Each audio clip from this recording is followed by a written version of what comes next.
guys? Welcome back to another video. Welcome back to the channel. We got some 5mm spacers for the rear wheels of my car, and then we're taking off the fronts because I don't know what brand they are and I'd rather just replace them. I don't have them right now, but I'm just going to take them off and replace them eventually. But we have 5s to the rear. I don't know if I'll be able to fit them, hopefully. I think I should be fine though, but we'll figure it out. Alright, so this is how the fitment's looking right now. You can see not much, so I'm really not sure if I'll be able to get anything in here. But we'll try. You get these wheels refinished. I know the finish is all ruined on them, but we'll try. And yeah, so let's get started.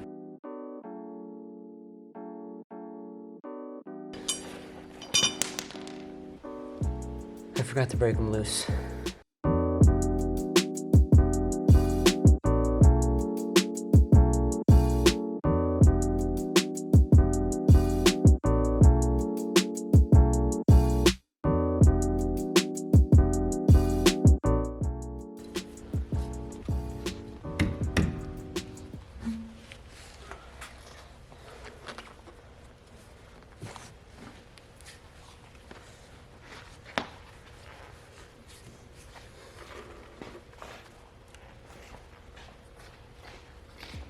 Okay, so my camera battery died last time, so I didn't get to finish this part. So I finished the other wheel already.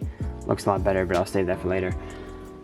So what we need to do is we need to take something like this wire brush here and just get everything along this hub and on the face around here, the wheel, anywhere where the spacer is going to sit.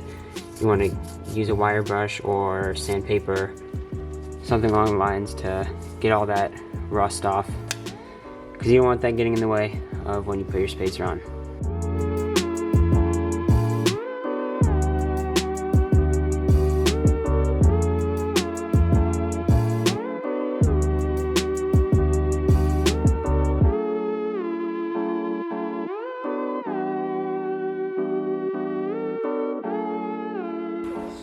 So next we're going to want to use some of this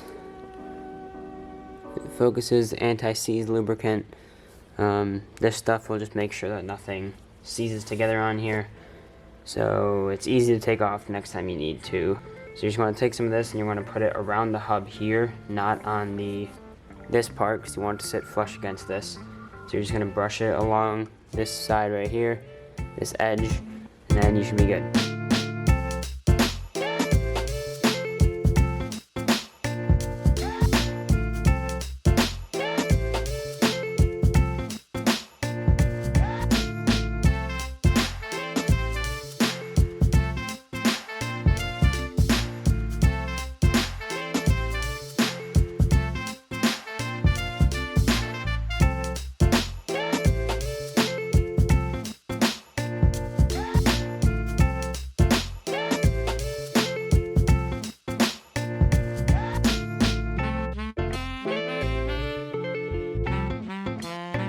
This is another cool thing I got. This is like a wheel hanger. So pretty much if you don't have a stud conversion kit, it makes it a bit easier to put your wheels on.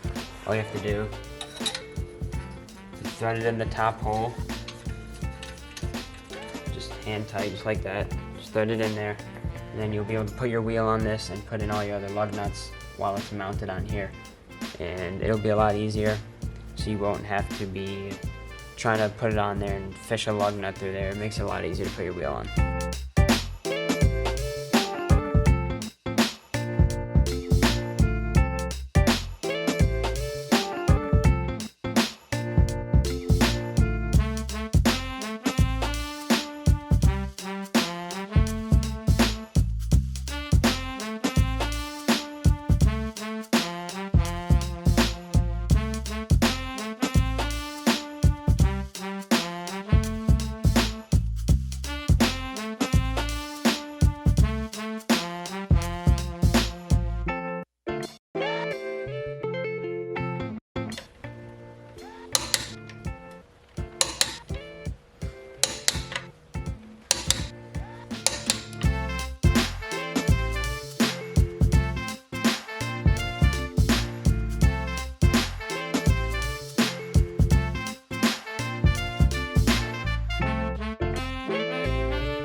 So I have the front jacked up now because whenever I go above like 60 miles an hour I get this weird shake in the wheels, and this company is Spacer. I've read some people have the same thing, so I did on the other side. I'm going to just take this spacer off completely. Next time I drive it, I'll see if it's still there. If it is, and I know it's a spacer, then I'll get some a better brand, and then we'll see if it is solved from there.